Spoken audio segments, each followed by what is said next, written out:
เปิดภาพมาพี่น้องเอ้ยปออยู่เฮือนผู้บ่าวผู้สาวครบหน้าครบตาไปดีเด้อใส่ภรรยาไปดีเด้อนายเห็นตาดมเนาะ บ่ได้สวยหน้าเลยนี่ ขนาดบ่ได้สวยเลยเนี่ย ยังรอ โอ้ โอ้บอกผิดว่าไม่เอาผิดว่าไม่ ให้บอลอะไร บ่รอ โอ้รอแล้ว เป็นยังไง มาแต่สวรรค์ โอ้ พอดีมีของฝากจากไอเตียงแล้วก็จากบอลี โอ้ บอลี ของฟังให้เฮานี่ แมน จากบอลีกับไอเตียง แมนจากบอลีทรัพย์สมบัติเจ้าเอง เจ้าชื่อว่าเฮาร่วมกับบอลีนี่จักเดือนแล้วปีหนึงแล้ว มียัง ชื่อ วะ ว่า เจ้าลืมเครื่อง ดีนะบอลี เจ้าลืมเครื่อง เครื่องยังวะ เสื้อ โอ้เสื้อ แล้วรักษา1 ปี ว้าวโจ้บอลี แต่ว่า จนบ่จื้อเลยเสื้อในใดวันนี้ โดยแต่ว่าเสื้อนั่นนี่คนปานในทง บ่ได้ถือมา ถือพอดีเด้อปานในทงวันนี้ ทีมงานขี่รถวันนี้เหยียบ เยี่ยมไปเยี่ยมมา แต่ว่าทางในนี่บ่เป็นหยังดอกแต่ว่าธงมันเปื้อน โอ้ แต่ว่าเสื้อถามมาเปื้อนบ่แนวใดเจ้าใส่ในมือนั้นเสื้อก็เป็นแบบนั้นคือเก่ามันเปื้อนแต่ตอนนั้นก็เปื้อนเลยเพราะว่าเข้าบ่กล้าแตะต้องกันหยังยันพิธีอีหยังเขาก็ปะดีๆอยู่หั่นแหละ ยันพิธี แม่น โอ้จนบ่จื้อเลยเสื้อแต่เสื้อหน้าตาเป็น มันเดินไป เนาะ มา ให้เบิ่งกันดิ มาน้องบองมาบ่ฮู้ว่าเป็นเสื้อไผแต่ละว่าเสื้อบ่ตูนอยู่กับเบาหลีประมาณอยู่ปีหนึง ปี ปี เต็ม ประมาณปีหนึงอยู่กับเบาหลี ได้เจอกัน เสื้อเก่าแล้วแต่ว่าอันนี้ธงเปื้อนใหม่ๆเด้อ จนบ่จื้อเลยเสื้ออีหยังที่ เสื้อแบบใด โอ้จื้อแล้ว จื้อแล้วเสื้อนี่โตโอ้เสื้อเบาเจ็บ อ้าวเสื้อเจ้า อันนี้เสื้อเบาเจ็บ เสื้อเจ้า เสื้อเบาเจ็บ เห็นหมวกอยู่หมวกอันนี้อยู่กระตา เสื้อเบาเจ็บ แต่ว่าบ่ตูนนุ่ง นั่นนะ แม่น มันน่าคอยบ่จือ แต่ว่า นะ บ่ฝนว่าเสื้อตัวเอง อ้าว นำเบาเจ็บบ่ได้ แสดงว่าเสื้อบ่ฝน เสื้อบ่ฝน สมพ่อแบบตอนทำกันนะเขาบ่ฮู้ว่าหายสับสูญได้จังใดนะ ปาดซะบ่ไปหน่อยจนใยแมงมุมโอ้จ้า อัน เก่า นี้ก็คือแต่บ่ฮู้ว่าแม่นแท้หรือบ่เนาะนี่คือบ อลีฝากมา แม่นเครื่องนี่มันนำรถไอรี โดย เพราะว่าไปงานตอนนั้นก็คือได้แกะไว้ในรถ เนาะ แล้วลืมทางทีมงานของเมืองสวรรค์แต่เสื้อนี่มันชื่ออยู่ว่าเสื้อเบาเจ็บบ่ได้บ่ฝนว่าเสื้อตัวเอง นุ่ง 3 คน สลับกั นะ นนะแต่บ่ฮู้ว่าของไผแท้แต่ว่าแน่นอนแหละบ่แม่นของบ่ตูนแต่ว่าบ่ตูนเป็นคนเฮ็ดให้เสื้อนี้ไปอยู่นำรถเบาลี่ อืม เอ้าก็ยาแล้ว ไป ของไผก็ตามแต่ตอนนี้ แล้วก็ เสื้อ มี เบาตูน นี่มีข้าว มีเข้าอีก นี่แหละข้าวเจ้าคอยแบ่งให้เลย15 โลบ่เกี่ยวตอนนั้นเลยบ่เกี่ยว บ่เกี่ยวบ่ เขาสิให้ผู้สาว โอ้ยคือว่าสิให้เบาตูนสะใภ้เมียบ่แม่นเนาะ บ่ให้ผู้สาวคนมีผู้สาวก่อนสิเอาให้ โอ้ เอาละ ให้เฮา แม่น เองให้เอาเองได้บ่ คอยจับกล่องเลยจะก็เอาเองนั่นแหละ ก็จ้ะบ่เตรียมจักกิโลได้บ่10 บ่ที่จริงเราจะซื้ออีกซอมหนึงแต่ว่าเฮาบ่เอาเด้ อ๋อ เขาแบบว่าบ่เอาบ่ได้นะ เป็นหยังเราจึงซื้อให้นะ ฮะ เป็นหยังเราจึงซื้อให้ ฮะ เป็นหยังเราจึงซื้อให้เป็นงาน เราบ่ฮู้ว่าสิฝากหยัง โอ้ เข้าหันมีอยู่หั่นเฮาก็มีคือกันแต่ว่าเราอยากให้นะบ่มีหยังให้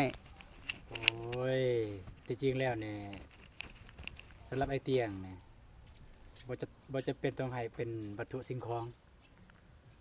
มันเกินคำว่าให้แล้วที่ผ่านมา จะบังคับไปเตียงบ่ได้ขนาดไปกินบอลลูก็ยังเขาว่ายา เรื่องบังคับบ่ได้ก็พูดว่าบังคับบ่ได้ แต่ว่าสำหรับเฮานะเฮารู้สึกว่านะ แม่น แบบเฮารู้สึกว่า ถ้าเพิ่นรู้สึกว่าทีมงานเราใจขึ้นมาฮอบนี้แล้วบ่มีหยังสิฝากสิตอนก็ซื้อแนวนี้ให้ที่จริงเนี่ยก็มันบ่จำเป็นเลย บ่จะว่าน้ำใจ แต่ว่าที่ผ่านมามันเกินแล้ว คือเว้าอันเฮาตอนเฮาขึ้นหยังแล้วตอนรับอันหยังเฮาบ่ฮู้ว่าสิขอบใจคำใดแบบมันเหมาะสมที่สุดเฮาเลือกแต่ว่าขอบใจหลายๆเด้ออ้ายบ่ฮู้สิเว่าคำหยัง เบิ่งอยู่ในคลิปทีมงานนี่ไปโอ้แบบ ก็ เบิก ตอน บ้านคึกคืน มา โอ้คิดในใจว่าป้าคันบ่ตูนได้ไปเดี๋ยวก็สิม่วนอยู่ม่วนสำหรับเฮาครับ นะ แต่ว่า ไว้ ก็ยาและโอกาสห คือ น้า ฮู้เลยเตียงคือเตียงเสมอต้นเสมอปลายเลย อืม บ่มีรายได้เด้อบัดนี้เด้อ โอ้โหเบิ่ง เห็นอยู่ จากแบบเราแบบคนหนึ่งคนติดตามหลายที่สุดไอ้ใหญ่สุดในทีมงานสายบุญ ไงเฮา เดี๋ยวนี้นี่ลงกว่าเฮาอีกเฮ็ดจังได๋บัดนี้มีแต่ซอยแซนะซอยประกาศแต่ละคลิปนะเราบ่มีรายได้ ไป มานั้นละ เดี๋ยวเหือน ได้อย่าลืมเด้อขอบอกขอบใจอ้ายเพิ่นจะหน่อย ขอบใจหลายๆเด้อ ฝากตีดีๆเด้ย เอา ขอบใจผู้ใหญ่ยืนที่ไรก็นั่งก่อน เดี๋ยวยังอีกคอยลืมในมานี่น้องบ้องโดยอันนี้แบ่งกันหมักไม้เดี๋ยวน้องบ้อง มากมายหยัง แบ่งกัน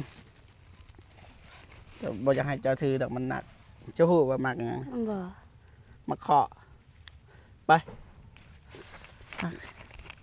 หนักเลยเอ้ยมาเคาะจากเรากลางสวรรณเขตไปแบ่งกันตัวนี้แบ่งกับบอฝน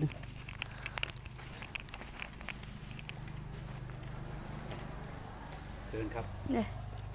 อ จากสวรรค์อยากกินส้ม มาอย่างก่อน มาเคาะ มาข้อ มาเคาะ แซ่บได้มา มาเคาะบ้านเฮากับมา มัก เคาะ ข้อมักข้อหรือว่ามักคอ มาเคาะ แบบมาข้อ ไม่โทรขนาดใจปะ เข้าใจแล้ว อันนี้ก่อนไปเอาน้ำก่อน นั่นนะ ไปเอาน้ำประทานก่อนนี่ประทานเด้อ มีแล้วนะ นี่แล้วนะ นี่แหละ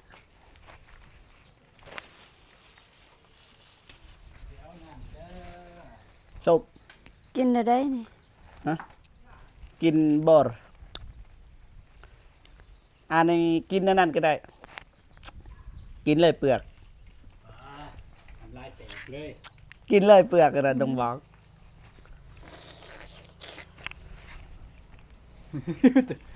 ไป ไป ส้มอ้ำ ส้มมาแล้วมาขอว่ะ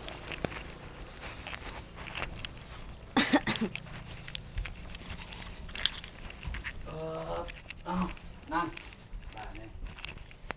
ตั้งของนั่งคุยกัน กับคนได้มาจากสวรรณเขตขออนุญาตมึงส่งแบบนี้เด้อ มาแต่เวียกป่ะ บ่แม่นว่ามาแต่เวียกไอ้หยัง ก็บ่เอาออกแผล โอ้ยยังบ่แม่นว่ามาแต่เวียกมื้อนี้ฉันได้ไปทางไหนเด้ออยู่ คือกัน เพราะว่าลูกตัวนี้ก็แล้ว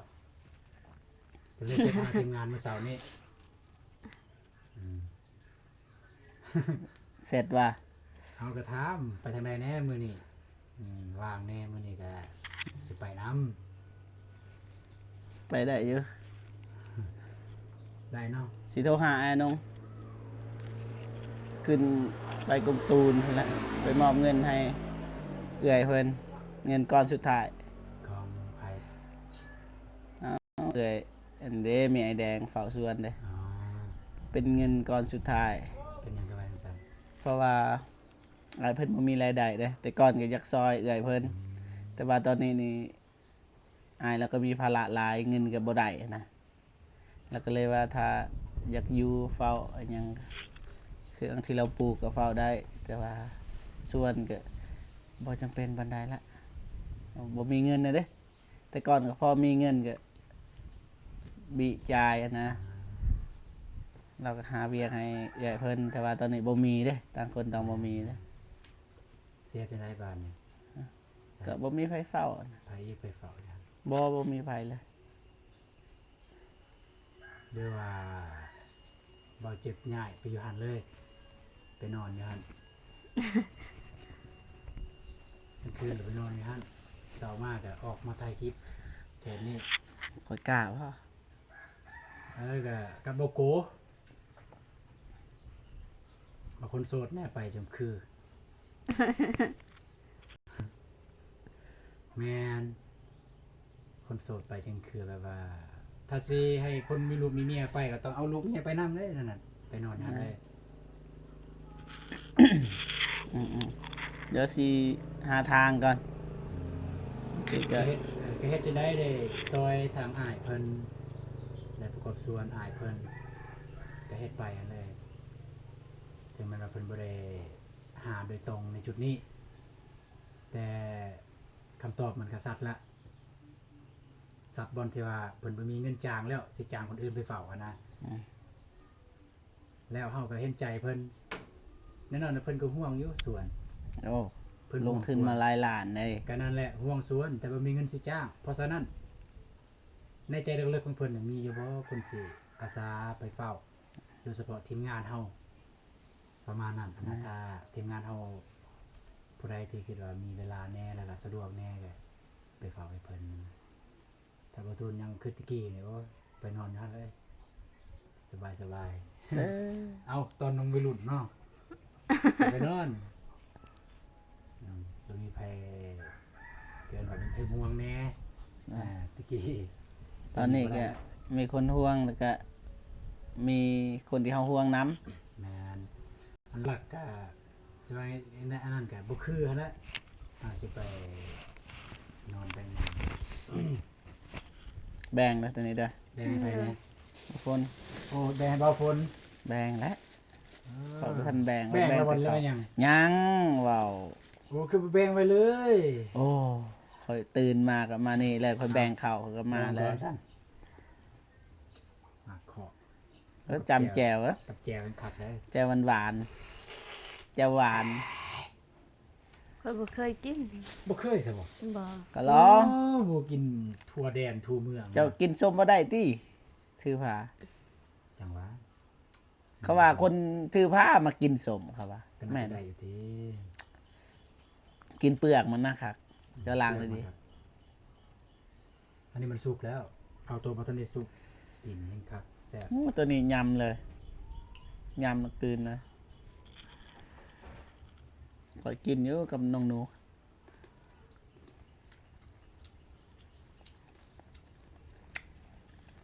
มันสุกแล้วเนี่ยรสดิบนี่คัก แบบนี้เด้อครับ สำหรับก่อนเนี่ยก็กินดูดิบกินจังเจียวแซ่บมีสุกแล้ว จะเคยกินหรือบ่ เกลือ เด้อครับจ้ะฮอดใจคือกันสารบ่ได้ไปเบิ่ง ก่อแล้ว กับเบิ่งละ นั่นแต่ขั้นตอนต่อไปอันนั้นโบกบองใส่เทพอดีได้สร้างจะได้บ้านนี่แหละตะกี้ก็ข้อหาเพิ่นเนี่ยอันนี้มันยังบอกให้เพิ่นเนาะตะกี้นี่ก็เคยได้ยินคร่าวๆเป็นว่า10 กว่าล้านเฮาก็มีวางและ10 ล้านนะ10 กว่าล้าน15 16นะ อืม มีวางวันนี้ไปหาอีกแล้วก็เพิ่นไล่ไม้28 ล้านถอนลมหายใจเลย ไป5คนทงวายบ้าง เลยพอดีติดต่อให้มีสร้างหนึง ใช่ สร้างที่เคยมาเฮ็ดอยู่บ้านเฮานี่แหละเพิ่นเอา15 ล้าน ได้ละ ประมาณ15 ล้านแต่ว่ากินอยู่น้ำเฮา15 ล้านกินอยู่น้ำเฮา เฮากินยังเพิ่นก็กิน แม่นเฮากินหยังเพิ่นกินแต่ว่าบ่ทุนได้เว้าจังซี่อันนี้บ่แม่นว่าเฮาแรงน้ำใจหรือว่าใจดำเด้ออย่ากินน้ำเฮาได้แต่ว่าความหมายคือเฮาสิซื้อให้เฮ็ดกินเองเพราะว่าหยังจังซั่นเพราะว่าหยังจังว่าจังซั่นเพราะว่าเพื่อนเฮาก็ค่อนข้างว่าเป็นครอบครัวใหญ่แน่ ยานว่ามันสิบ่ท่วงบ่ทันบ่ท่วงบ่ทันในการเฮ็ดกินเฮ็ดยากเลยนะ เนาะ บ่ท่วงบ่ทันก็เลยว่าเสนอให้เพิ่นว่าสิซื้อข้าวเดี๋ยวซื้อข้าวบ่ปิดซอบเป็นซี่ คือมี แม่นซื้อมีซื้อไข่อะไรให้กินแบบเอาแบบประหยัดเฮ็ดกินเองเพิ่นก็ตกลงอยู่แต่ก็เบิ่งตัวจริงเพิ่นสิมาบ่ได้ อยู่บ้านไหน บ้านชุมหุ่ง คุ้นๆนะอยู่งูไอ้น้อยบ่จัก บ้านชุมหุ่ง จักว่าไอ้น้อยเอาอ่ะบ่ได้สิ บ้านปลาไหลไอ้น้อย เออเขาว่าไปเอาไก่ ฮะ เอาไก่เนาะ กะบ่ได้ไกลกะเพราะว่าเพิ่นเคยมาเฮ็ดอยู่บ้านเฮานี้แล้วเพิ่นมาเฮ็ดเฮือนเฮาแล้วเพิ่นก็ติดตาม แล้วเพิ่นติดตามทาง YouTube เฮาแล้วก็เพิ่นเห็นเฮาประกาศหาแบบอยากได้คนมาโบกอะนะราคาแบบซอยกันประมาณนั้นเพิ่นก็เลยติดต่อมาติดต่อแล้วบ่ได้ตอบตอนแรกเพราะว่าเขามีสร้างอยู่ในใจแล้วก็เลยปฏิเสธก่อนว่าบ่ตอบบัดแล้วเขามาฮู้ว่าสร้างเพิ่นเอาสำนันก็เลยว่าถ้ามว่ามันแพงบ่มันก็บ่ได้แพงสำหรับสร้างอะนะ18ล้านแต่เขาสำหรับเขามันรู้สึกว่ามันบ่ได้เด้มันบ่ไหวนะมันมีเงินจ่ายค่าเทือนบ่มีเท่าไหร่บ่มีจ่าย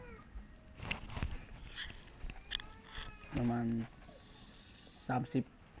โบกซื่อๆ น บ่ อกในเลยบ่ บ่เลย มีแต่นอกบ่ ประมาณ25ประมาณรวมกับอันนี้ก็ประมาณ30 40แต่ว่านี่เนี่ย 40แก่กับแก่กันนะ แต่ว่านี่เนี่ย15 โบกนอกในเลยบ่นี่ มา แม่ แล้ว นอกในเลย บางคงจะบุกไหนนอกไหนวะ แม่นโบกนอกใน คือดี เลย15ล้านนั่นแหละก็เลยว่าอยากเอาแต่ว่า สิมือเด้ สีมือ บ่ทันฮู้ สีมือเนี่ยบ่ถึงกันว่าอันนี้บ่ตุนว่าความจริงบ่ตุนเห็นแล้วเพิ่นเฮ็ดนะบ่ถึงกันว่าเป็นสร้างแบบว่าเป็นสร้างใหญ่อะนะ นะ แต่ก็ได้ละสำนักนั้นนะคิดว่า เฮือนไผผลิต เฮือนเขมรเป็นแล้วก็เฮือนเขมร ก็ได้แล้วซั่นน่ะ นั่นแหละก็ โอ้ เห็นโบกเฮือนเขมรนั่น โอ้15ล้านนี่บ่มีก็ต้องกู้หั่นแหละว่า นั่นแหละจึงคิดว่าน อกไหนเด้ แม่นแล้วก็ทางสร้างหันเพิ่นก็ว่าใจพรได้ อืม ใจพรได้อะนะ อืม ใจพรในเพิ่นได้ถ้าเฮาบ่มีเฮาก็จ่ายในช่วงที่เพิ่นมาเฮ็ดเวียกเริ่มต้นหั่นแบบจ่ายแบบเพิ่นอยากซื้ออุปกรณ์ในหยังอะนะ อืม เฮาก็จ่ายตัวนั้นไปก่อนแล้วที่เหลือถ้าเฮายังบ่ทันมีก็ติดหนี้ น้อย สร้างแต่เฮาก็ยังบ่ทันได้เห็นแบบว่าการเฮ็ดเวียกเป็นจั่งใดนะแต่คือบ่ตูนไปเบิ่งแล้วหน้างานนี่ก็คืออย่างที่เพิ่นเว้านั่นแหละสร้างทุกคนเว้าคือกันเลยนั่นแหละแปลว่า คนสิโบกงามหรือบ่งาม มันขึ้นกับผู้กอคันกองาม คนโบกก็งามคันกอขี้ร้ายโบกก็ขี้ร้ายนั่นน่ะตอนกอดินบอก นะ อ่า แล้วก็ถามว่าเฮ็ดให้มันงามได้แต่ว่าปูนมันเปลือง แม่นปูนมันเปลือง เขาต้องโบกให้มันหนาเด้ แม่น จากตัวอย่างจาก1เซนกลายเป็น2เซนน่ะนะงามได้อยู่แต่ว่ามันเปลืองฉะนั้นแหละสำคัญที่สุดก็คือตอนก่อ แม่น ก็จะพวกอาจจะก่อนะ แต่ว่าก็เนี่ยสำหรับประตูนเบิ่งเนี่ยทีมงานไอ้น้องก็เนี่ยแต่ว่าคันเทียบใส่บ้านเฮาเด้แปลว่าบ่เทียบกับสร้างเด้อ อืม เทียบใส่บ้านเฮาเฮ็ดเองอะนะแต่ว่าสำนั้นเนี่ยผ่านแล้ว ปาน โอเค เนาะ นะ เขาค่อยๆเฮ็ดเด้เห็นตั้งใจอยู่มื้อนั้น มาเทียบกับสร้าง เทียบกับสร้างมันก็บ่คือ ไปเทียบกับสร้างเพราะว่าเฮาก็บ่แม่นสร้างประมาณนั้น แต่ว่าสร้างบ่เมฆนี่คัก ยอมรับ เพราะว่าเขาเครื่องมือเด้เขาเอาปูนขึ้นแล้วเติดเอาเครื่องจักรมันก็งาม ยอมรับ มันก็ เอง แล้วก็ไว้ ยอม แต่ รับ ต้องจับเหลี่ยมก่อน ตัวนั้นแหละหยาก แม่นบนแล้วก็เพื่อนมันสิงามประเภทโบกได้เรียนครับได้ยินอยู่ไม่อันนี้มันดูดแทน อืม ยินอยู่ไม่อันนี้มันดูดแทนมันสิงามกับบนเรียมฮะรวมเลยเด้15ล้านกับเรียมเลย เทื่อกับตกแต่งเศร้าเลยได้ก็มีตามที่รวมกัน คัน15 ล้านถามว่าเฮาบ่มีเงินมันหลาย แต่ว่าสำหรับคนเฮ็ดบัตรจะเบิ่งละเฮ็ดจะไอ้ต้นเด้15 ล้านไอ้ต้นเด้สร้างปูนคือฮู้นั่นแหละ นั่นแหละก็เลยว่าให้มาซะให้ลองมาเบิ่งแบบมาเฮ็ดแต่เพิ่นก็ว่ายังอีกประมาณ 2-3 มื้อนี่ก็สิมานั่นแหละก็ว่าบ่ทุนว่าช่วงนี้ก็ว่างแน่ถ้าเพิ่นมาก็อาจจะบ่ว่างเพราะว่าต้องอยู่นำเพิ่นนั่นแหละเฮาจะได้แบบใดซำใดจะได้บ่ละเอียดก็จะได้เว้าเพราะว่าเว้าละเอียดแล้วว่า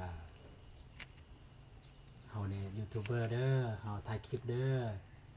เฮาประมาณนี้แต่บ่แม่นเฮาคุมแต่นี่คืองานของเฮานะต้องถ่ายให้พ่อแม่พี่น้องเพิ่นเบิ่งนะเพิ่นก็เข้าใจเพราะว่าเพิ่นเบิ่งคลิปเฮาตลอด โอเคและได้สำนั้นถือว่าเฮามีบุญนะ ยังบ่ทันได้เว้าในคลิปผู้ใดเด้อ คลิปนี้เป็นคลิปแรก คลิปนี้คลิปแรกเด้อ แล้วก็ ตัว15 ล้านนั่น อย่าลืมถ่ายคลิปเด้อถ่ายคลิปขอบใจอ้ายเพิ่นเด้อ ก็บ่เข้าใจทั้งอ้ายเพิ่นนั่นแหละให้เข้าใจเลยว่า บ่จะน้อยมาแล้ว เป็นยังไงไปอยู่สวรรค์คือว่าเห็นไปนั่นมาพี่ ทัวร์เลย ทัวร์สวรรค์เลย มือหนึ่งนี่คือฮู้แหละจากสวรรค์ไปเซโนเนาะเฮาอยู่เซโนเนาะเตียงอยู่เซโนต้องไปนะไปเซโนไปสวรรค์ไปแล้วกลางคืนแบบว่าเฮานี่ยอมรับว่าเฮาอยู่ดึกได้นะต่ำสุดที่ได้นอนก็คือ2 โมงที่ได้นอนได้ เห็นอยู่ แบบไปเฮือนนี่เฮือนนั้นแบบทีมงานเขาตอนรับเฮาดีนะ เห็นอยู่ ไปเข้าไปเฮือนไอ้เตียงเบาๆแล้วเอาไปเฮือนไอ้ยาวเฮือนไอ้บุญเฮือนไอ้ลีเฮือนบ่าวพัดไซ นั่นแหละบอตูนก็ได้บอกอยู่นำคลิปบอตูนหน่อยหนึงเห็นทีมงานเรากลางตอนหับปานาแบบคิดใส่เฮา อายเลย แม่นคิดใส่เฮาเลยบอตูนคิดใส่เฮา ว่าเฮาคือเฮ็ดแบบนี้บ่ได้ว่ะแต่ว่าก็เบิ่งในแง่ดีคือแบบเฮายังบ่ทันได้มีหยัง อืม บางเทื่อว่าเฮาบ่ทันได้มีหยังนะคือจังซี่แหละคือว่าแหละเฮาก็ยังอยู่นำกันกับไอ้น้องนะบางเทื่อความพร้อมทางทันนี้ผมสะดวกว่าซั่นซะ ได้ แต่ถ้ามื้อใดมื้อหนึงเฮามีบอนที่อยู่ของเฮาเองอาจจะขี้หลายก็ยาแต่เป็นของเฮาเองนะเมื่อนั้นแหละ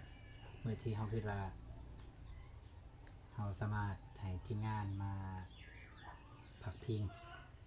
มาพักผ่อนในงานต่างๆนะ แม่น แต่ว่าคือตอนนี้นี่ยอมรับเลยว่าพาเพิ่นมาบ่ได้นะ แต่เฮาก็รู้สึกผิดคือกันที่บ่พาทีมงานแบบนั้นนะเรียนคือบ่นุ่งเต็มที่แล้วบ่นุ่ง แม่นคือเบาหนุ่มเนี่ยเพิ่นค่อนข้างว่า คืออยู่ในเฮือนเนี่ยเพิ่นตัดสินใจเลยตัดสินใจเองได้เลยนะแต่ว่าเฮือนเพิ่นเองก็ซ้อมากก็เฮือนก็อยู่ตัวเมืองแน่บ่หรือคุมสะดวกมันก็สะดวกบ่เรื่องการกินการยากนะสะดวกเฮาผัดอยู่นอกจังซี่ จนให้ทีมงานลงมา เพิ่นสิลงมาว่า ขี่รถจักร คือรู้จักมาเลย ทีมงานลืมซื้อเบานิว ทีมงานเบานิว ทีมงานเดียวนั่นแหละแต่ว่าเฮาพวกเบานิวนั่นแหละตอนรับเฮานั่นแหละแต่ว่าเฮาบ่ได้ซื้อบางอย่างแต่ว่าเบานิวเบาวัดไซยังสิลงมา สิลง บ้าน ม นิวที่เคยลง ขี่รถ มา จักรมาหยังเบานิวบ่ เบานิวลงมา เบา แล้ว นิวเคยเจ้ายินบ่ตอนค่อยถ่ายรูปจนน่ะใช่เบิ่งค่อยเว้า ก็ยังจื้ เพราะว่าน้องบองงามเด้คล้ายๆคือเมียไอเตียงเขาไปเปรียบเทียบที่จริงเปรียบเทียบบ่ได้แต่ว่าเขาก็ว่าตอนนั้นในความรู้สึกอะนะมันอยากเขาก็ว่าคล้ายๆอะไรเตียงสบาย FC ว่าอย่าไปเปรียบเทียบได้มันบ่ได้แบบงามคือกันนะเฮาความหมายของเฮาก็คืองามคือกันเฮาอยากเว้า ลง แบบ มา นั้น คืองามคือกันงาม ได้ คือ อ่า มีไอเตียงงามนะ ได้ แต่หน้าคือกันนะ โดยแต่ว่ามีบอลคล้ายเฮาก็ว่าแบบนั้น ดีใจเลยนะมันสิดูดเลยนะ เบานิวแต่ว่าตอนนี้เราจอยเด้ จักเราเป็นอย่างสังเกตอยู่ อ่า เราทอนหลาย ถอน อืม ไม่ได้ถอน จังสี่มันต้องทอนนะ อ๋อ บ่สบายนะ แล้วเบิ่งนั่นก็เท่ดีเลย ฮะ เท่ แมนจากคนแบบ คือสิเป็นหุ่นหมี ตุยอะนะ สิเป็นหุ่นหมีตะกี้แต่ว่าเดี๋ยวนี้แบบพร้อมลงจะแบบ โอ้ ท่ เราลงโทรศัพท์คนเบิ่งอ้าวเบาหนิวขึ้นหล่อก็คือในใจมาดูเบิ่งตัวจริงเจาะแบบคนที่เฮาเคยเห็นแบบ อืม อันนั้นนะจนสำคัญกับไอ้เตียงแต่ก่อนแล้วสิเบิ่งให้เบิ่งคลิปอยู่นะโอ้โหบัดมาเท่านี้จ้อยลีรอมันก็ดีถ้าเรารักษาหุ่นได้นี่แบบคักเลยเบาหนิวอีกแต่ยังวันละขึ้นอีกในหนึ่งพอดี โอ้ยสำนันก็โอเคแล้ว มื้อสุดท้ายที่สิเมื่อก็ไปหาเมียบ่าวผัดไซไปยาบตัวจริง น้องโบนบ่ อืม น้องโบ น้องโบบ่แม่น เมื่อน้องโบว่าน้องยังไง น้องโบกับน้องสาวแล้ว น้องสาวน้องเมีย นะ น้องเมีย เจนบ่เจ็บไปถ่ายบ่ นะ อยู่บ้านหยังบ้านโคกคือกันบ่ บ่บ่ บ้านหยัง บ้านอื่นนั่นนะแต่ว่าเฮาบ่จื้อซื้อบ้านนะบ่ได้ถามก็น่าฮักดีเด้น้องๆเพิ่น เอ้เพิ่น ตัวจริงไปเบิ่งตัวจริง ในคลิปก็งามมันยอมรับว่างามไปเบิ่งตัวจริงน่ะงามเฮาจนบ่จักสิถาม เห็นอยู่คือพวกน้องอิหยังวะน้องนุ่นเห็นในคลิปเป็นทีมงานไปหางามเยอะ น้องนุ่นก็น่าฮักอยู่มื้อนั้นนี่เว่าบ่ออกเลยเฮาแบบไอ้รีไทม์เฮาก็บ่จักสิบอกไปได้แบบใดบ่ได้เพราะว่าเฮาย่านนะให้ลมตัวอย่างว่ามีหยังอยากลมกับน้องๆบ่เฮาบ่กล้าบ่คือช่วงนั้นเด้ว่าย่านว่าเฮาเว้าผิดพลาดไปนะถ้าคนที่เฮาบ่อันนั้นดีๆแล้วเฮาก็บ่กล้านะต้องคนที่เฮาคิดว่าคนนี้แหละเฮาจึงกล้าเอ่ยปากนะเพราะว่าบทเรียนน่ะเด้ มันก็ว่าอยู่ในกรอบเอาแหละ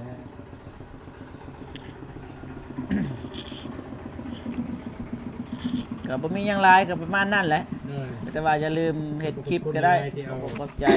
เกลือ ทาง มา อายเพิ่น เอาเกลือในก่อนจน อัพอยู่รถเลยบอกเลยว่าเพิ่นเมียนแล้วว่าอยู่เรือน เด้อ โอ้เบาลีบ่ธรรมดาเนาะป้าชอบ ในทงนั่นนะแต่ว่าค่อยเหยียบเด้ตอนขี่รถทีมงานถึกเหยียบในทงยังเห็นว่าทงเปื้อน เดี๋ยวเมียเอาไปซักนะ ไปซักมันเปื้อนคือจะใส่ตอนนั้นช่วงยามฝนน่ะ แม่นบ่จื้อได้ช่วงใด ช่วงนี้แหละ ช่วงนี้บ่ จ้ะ เฮามาแต่ไสว่าตอนนั้นเนาะอยู่นำกันกับไปรีสุดท้ายเลยคือมาแต่เฮ้ยพุ่นมาแต่สลุย บ่ กับไอรี บ่ มาแต่สลุย มาที่ตรงเดิมแล้วก็เจอไปหาน้องฮานน้องสลีน้องฮานน้องสลีเขาก็ลากันอยู่หันเลยพ พ อ อ ดี ดีเฮาลากันกับทีมงานตอนนั้น อ้าว กับเบาลี ลากันอยู่เฮือนน้องฮานเนี่ยเฮือนบ่เฒ่า แม่นบ่ว่ากับเบาลีบ่ยาวเด้ แม่นลากันอยู่หันแต่ว่าเฮาทำอิฐนี่เฮาขี่น้ำเบาหลีแล้วขึ้นไปขี่น้ำบ่เตียงบัดนี้เขาจักเอาเมื่อก่อนเลย อยู่หั่น ก็เลยได้เสร็จลงกลุ่มอยู่ไอรีเสร็จลงกลุ่มอยู่ว่าเสื้อผู้ใดอยู่ในรถก็ว่าเสื้อเฮาจนแบบบ่มีในหัวเลยนะเสื้อ บ่มี เนาะในเมื่อหมู่ครูหักซากะขอบคุณขอบใจหลายๆเด้อทางเบาลีหักซามูลเสื้อของประตูน พอดีเฮาก็ว่าถ้าเสื้อมันก็เก่าแน่ถ้าบ่รีทิมเฮาก็บ่ฮู้ว่ามันเป็นแบบใดแหละ มันดนในปีปลาย จะว่าเยอะ เดี๋ยวเอาไปซักมันก็สินุ่มขึ้นบานเนี่ยเพราะว่าช่วงนั้นกับช่วงหนาวเนี่ยเกิดว่าได้ก็เลยนุ่งเสื้ออันนี้ไปเพราะว่าช่วงหนาวเด้แต่ว่าส่วนหลายเขาบ่ได้นุ่งเสื้อใหญ่ตอนยามนี้แล้วยามนี้มันร้อน วางมาจังหน่อยออกไปถ้าแตงหาถ่ายคลิปนี่แหละ ก็พอดีว่าสิส่วนออกไป ถ่ายคลิปแล้วเข้าธนาคารนิดนึง เขาก็อยากเข้า เข้า ไป บั ใน ญ เซ ชี ลล์ บ่ได้ หาซื้อซิม ซิมเนี่ย ซิมเบอร์นั่นแหละของเฮาเสียบ่ได้ลงคลิปเลย เวลาไปถ่ายอยู่ป่าอยู่ดงเนี่ยสมมุติเราถ่ายตอนเช้าอีหยังอะนะ นะ บ่ได้ลงบ่มีสัญญาณบ่แฮง อืม ต้องได้กลับเมืองเฮือนจึงได้ลงแล้วก็ไปแวะไปเบิ่งโทรศัพท์เฮาเลยอยู่ห้างหัน อืม เพิ่นแปลกแล้วบ่ประมาณนั้น เอาโทรศัพท์ได้ถ่าย iPhone ตอนนี้ iPhone ใส่ไม้ได้ปะ ได้แล้ว เอาหัวของยูนิต อ๋อ เอื้อนูน่าเอาหัวของเอื้อนูน่าตอนถ่าย MV กันเด้เอาหัวของเรามาใส่มาเปลี่ยนกันใส่แล้วก็ได้แล้วก็จึงพอได้ถ่ายซุมนี้ ว่าสิตมิดสิดาวโทรศัพท์โบโก สิดาว อืม บอกกูขายบ่ แมนเท่าไหร่เก่าล้าน อ๋อโทรศัพท์เป็นหยังซ้ำไอโฟน มาแมนบ่ฮู้ยี่ห้อ โต๊ะกล้องอยู่วางกลางหั่นบ่ แมน อ่า Vivo ไปจ้ะ จังหวะแต่ว่าบัดคุยไปคุยมาบัดฮอนนี่ก็ใส่ไม้บ่ได้ ใส่ไม้บ่ได้ แม่ มันเป็นน้ำหัวบ่จ๊ะ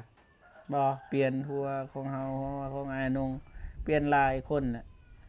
มันบ่ได้แสดงว่ามันก็บ่ได้ อืมบ่ได้ก็ แม่น มันบ่อยากเอาเลย 2-3 ล้านก็บ่เอาหั่นแหละ อืม2 ล้านเอาได้ เอาไปลิ้นตอนโทรศัพท์แบบนั้นเนี่ยตอนจำเป็นเนี่ยก็ได้ตอนเราถ่ายคลิปแบบประเภท แต่ว่า ใล้ กล้องมันได้เด้ ๆนั่นแหละ กล้องโบโก ได้คันสั้นเนี่ยประเภทกล้องแบบนั้นกันบ่ได้ไหมประเภทเฮาถ่ายนั่งถ่ายแบบนี้เนี่ยได้ เพราะว่าเสียงมันดูดได้ ได้ ไกลๆแต่ว่าประเภทย่างประเภท ได้ ย่างประเภทถ่ายย่างเลาะเลาะนั้นเลาะนี่เฮาใส่ไมค์บ่ได้ ได้ บ่ได้ยินเสียง มันเราว่าสิเอาให้กล้องโกโปรก็ได้ เราสิบ่ใส่แล้วบ่ ก็ใช้ กล้อง GoPro นะ เราอยากได้ไม้หั่นแหละ โอ้ แต่ว่าเราให้ดาวอยู่ ให้ดาวกล้อง GoPro เดี๋ยว ดีได้กล้อง GoPro ถ่ายยามฝน มันดีอยู่ ถ่ายยามฝนแล้วก็ 7 ล้าน แล้วก็ถ่ายตอนขี่รถมันเก็บเสียงได้ดี แต่เฮานี่ เงิน7 ล้านก็เขาบอกโกให้ดาวอยู่ 7 ล้านว่าเราขาย เนาะ อ่า เราซื้อก็ประมาณต้นละประมาณปีหนึงแล้วเนาะ ปีหนึ่งแล้วบอกกู อ่า แต่ก็ยังดีอยู่ ตอนขึ้นตะลุย เราใส่ครั้งแรกเด้อฮะ แม่นว่าตอนขึ้นตะเลยใส่แรงๆเลย เปิดเลย ปีหนึ่งแล้วจ้ะ ปีหนึง ได้ปีปลายแล้ว แต่บ่ฮู้แล้วว่าให้จ่ายเงินแต่ว่าคันจ่ายเงินก็ ย่อม ยอมว่าไอ้ทบิดว่าสิดาวเลยก็มีผู้ใหญ่ใจบุญเพิ่นฝากเงินมาให้ 1,000 1,000 เหรียญ 1,000 เหรียญ โอ้ ดีใจเลยสุดท้าย 1,000 บาทแต่น้องยอกก็มันทบิดเขาก็ว่าบ่โกแต่ว่าเขาก็ฮู้อยู่ไอ้น้องยอกเห็นบ่ในคลิปไอ้น้องมอม เนี นี่ ยนเบาน้อง ให้นั่นให้เกินมาเลยรางวัลให้ทีมงานคนละ1,000 บาทเบาน้องได้ 2,000 นะ ให้เต็มน้ำมันน้ำมันเป็นว่า อ่า เบิ่งเกือบทุกคนเลยนะเบิ่งทุกคน แต่ว่าอาจจะบ่ได้ทุกคลิป แต่ก็เบิ่งทุกคนเลยบ่ได้ลงแจ้งเตือนมากอะเข้าไปเบิ่งปุ๊บแล้วก็เบิ่งเนื้อหาปั๊บทีมงานไปไซอะนะกดทุกคลิป นั่นไปเที่ยว แต่บ่ได้เม่นแน่ ไปวัดไปว่า เบิ่งเบิด ก็จนขานั่นเลยเพลเพราะว่าเฮากำลังแบบเจ็บขานะหายอยู่พอดีไปเตะบาสในมือนั้นแบบพอดีไปย่างเองนะเจ็บขาอีก อันนี้วันเสาร์ว่า พอดีมันเจ็บเลยนะเพราะว่าเฮาย่างสีหลักนะคิดเอาบ่ได้ย่างดน พอดีด็อกเตอร์ก็มาบ้านมื้อนี้ เห็นอยู่ คิดว่าเศร้าแล้วก็สินัด บ่ค่อยเตะบ่ได้แล้วแต่ว่ากระต่อนี่ค่อยย่างก็ซื้อได้ แต่ว่าบานแต่ว่าอันนั้นพับก็บ่ค่อยได้นะคือเอาไปย่างสีหลัก อืม มันกำลังเป็นแต่ว่าเขาไปย่างอีกนะมันยานมันทางในประมาณนั้นแหละเด้อแต่ว่าอ่ะขอบอกขอบใจอายเพิ่นนะ เด้อ ฝากขอบอกขอบใจ เข้า อาย เขา เพิ่น ยังไงเขาหน้าบ่ น่าจะเป็นข้าวหน้านะ เขาเพิ่นเองเลยบ่หรือว่าเขาเพิ่นซื้อ จังหวะเด้อแต่ว่าฮู้แต่ว่าเขาอายเพิ่น ฮู้แล้วบ่มีเขาไอเตียง เราบ่ได้เฮ็ดหน้า เพิ่นบ่ได้เฮ็ดหน้า แม่น โอ้ยเพิ่นก็ลำบากลำบนซื้อให้ทีมงานอีกตอนเพิ่นมานี่เขาก็บ่ได้มี ใช้จ่ายหลายอยู่ทางเฮาก็จนแบบหอพักก็ยังไปเซายังเพิ่นจ่ายเลยบ่ให้จ่ายไปคันนอนมื้อที่สองเฮาบ่ให้จ่ายแล้วเฮาจ่ายรัดก่อนเฮาตื่นขึ้นมาก็จ่ายรัดเลยบ่เฮ็ดแบบนั้นนี่บ่ได้ แล้วก็บ่เจ็บว่าจังซั่นแล้วก็คิดพอเนาะคิดพอตอนบ่เจ็บกับบ่ตูนไปรัดจ่ายบ่เตียงเนาะจื้อบ่ จื้อ คือใช่ว่าอย่าหันอาหารเนาะ อืม ด้วยความว่าไอ้เตียงเราเป็นคนบ่ให้ทีมงานจ่ายอะนะ นะ บ่ให้ทีมงานจ่ายเขาก็คิดและคิดแผนก็ได้เนาะสิได้จ่ายเนาะหลังจากกินข้าวกินน้ำแล้วก็ติยามไปเข้าห้องน้ำและก็บ่เจ็บไปตามก็ได้ไล่บินนี่ไล่เฮาเด้อปุ๊บท่านี้เป็นเฮาก็จ่ายปุ๊บบ่จือไอ้เตียงว่าอะไรตอนนั้นเนาะแต่เป็นข้อคิดดีๆอะนะ แม่ อะไรเนาะไอ้เตียงเพิ่นว่าโอ้ยอย่าเฮ็ดจังซั่นนะนั่นล่ะบ่จือว่าประมาณว่าตัวเองเป็นคนสิจ่ายแต่เฮาไปรัดจ่ายอะนะอย่าเฮ็ดจังซั่นนะบ่จือแล้วนั่นล่ะ ประมาณนั้นไม่แต่เทื่อหน้าบ่ให้เฮ็ดเด้อแบบนี้เด้อ แม่นบ่เฮ็ด มีหยังถ้าอยากจ่ายก็ต้องเว้าตรง ว่านั่นแหละ ๆอืม ถ้าสิจ่ายเป็นว่าถ้าสิจ่ายก็เว้ากันตรงๆว่ามื้อนี้ค่อยเลี้ยงเด้อก็เลยเป็นบทเรียนไปอันรอบ2รอบ3ก็จึงได้เว้าว่ามื้อนี้ค่อยเลี้ยงเด้อ เนาะคือเฮาขึ้นดักจึงแล้วไปกินกาแฟมื้อนั้นให้กินนั่นค่อยไปลักจ่ายคือกันอยู่ดักจึงนะตอนเฮาไปลักจ่ายบนร้านกาแฟนี่จือว่าตอนเช้ามาหมอกค่อยเข้าไปจ่ายบ่ได้จ่ายซะ คือถึงแม้นว่า เฮ้ เฮาย ไปรักใจไอ้เตียงบ่ได้ละเลยได้ เพิ่นมักจะถามคืนว่าน้องไปจ่ายทั้งหมดเท่าใด อืม ให้อายซอยบ่เราจะบ่เอาเลยเอาเงินน้องเด้อเดี๋ยวอายสิจ่ายเองทั้งหมดจะบ่เว้าจังซั่นไอ้เตียงก็เป็นคนรักษาน้ำใจได้ดีเราจะใส่คำว่าให้อายซอยจ่ายบ่ประมาณนั้นนะแต่ว่าบ่มีไฟแล้วนั่นแหละ แต่ประมาณจังซั่นแหละก็สุดท้ายท้ายสุดนี่ก็อยากขอบใจทางเบาลีแล้วก็ไอเตียงเด้อที่ฝากของตอนทางทีมงานลาวใต้ที่ได้ขึ้นไปในมื้อในครั้งนี้ทางเบาลีก็ได้เก็บรักษาเสื้อผ้าเบาตูนตั้งแต่โอ้ยจนครบปีแล้วแล้วก็ทางเบาเตียงเพิ่น อาจจะแม่นว่าทางเบาตูนเองก็เคยเว้าหยอกกับทางเบาเตียงว่าอยากกินข้าวเบาเตียงข้าวหน้าเบาเตียง แต่บ่คิดบ่ฝันว่าทางอายเพิ่นก็ฝากมาให้ทีมงานเราใต้บ่ทุกคนบ่บ่ทุกคนเลยบ่นี่ บ่ฝนบ่ตูน อ๋อก็สำหรับเบิดนั่นแหละก็ฝากเข้าให้ทีมงานเราใต้จังได๋ก็ขอให้อายจงมีสุขภาพแข็งแรงเด้ออายเด้อทางไอรีทางไอเตียงเลยไปใส่มาใส่กันไปฮอดจอดถึงแล้วก็ขอส่งแรงก็ส่งแรงใจให้ไอเตียงเพิ่นในตอนนี้ก็คือทางไอเตียงเพิ่นก็ประสบปัญหาอยู่โดยเฉพาะเรื่อง YouTube ถึกปิดการสร้างรายได้และบ่ตูนก็เชื่อว่าไอเตียงกลับมาได้เพราะว่าด้วยความว่าไอเตียงเป็นคนแนวใดไปก็ฮู้และบ่ตูนเชื่อว่าไอเตียงกลับมาได้อย่างไวๆนี้จะได้ก็ขอให้อ้ายจงมีสุขภาพแข็งแรงเด้ออ้ายเด้อทั้งเบิดทั้งครอบทั้งครัวเลยฮู้สิเว้าเลย แต่ว่าคือคำที่ไอ้เตียงเว้าหาก็ออกมาเว้าแล้วคำที่ FC เคยเว้านี่เบาเตียงเพิ่งพาได้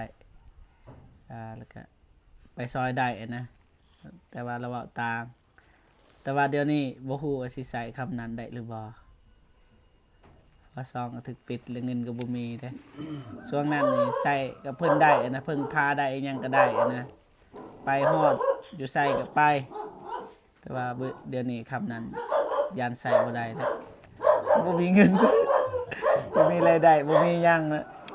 แต่บ่ตูนเชื่อว่า บางทีถึงจะบ่มีเงินแต่มีใจ ได้ เต็มปีด้วยความอยากไป ได้ ฮอดแน่นอน คนแบบนี้นี่ฮอดประเทศลาวก็ฮอด ได้ประมาณนั้น แหละตุนกับบุฮูสิเว้าเลยจนตื่นตันใจ ได้ขนาดว่าบ่ได้40ปลายนาทีเลย ถ้าให้เราความรู้สึกกับบ่เตียงเนี่ยโอ้ยคำเว่าออมหอบภูพาปลาดงทั่วประเทศลาวก็สำคำเดียวแหละดีใจแล้วก็ขอบใจ มานั่นโอเคพ่อพี่น้องเนาะบ่เจ็บก็สิจบคลิปกันเด้อวันนี้ เจอกันคลิปหน้าพี่น้องเนาะว่าสิไปไสสำหรับคลิปนี้สบายดีเด้อ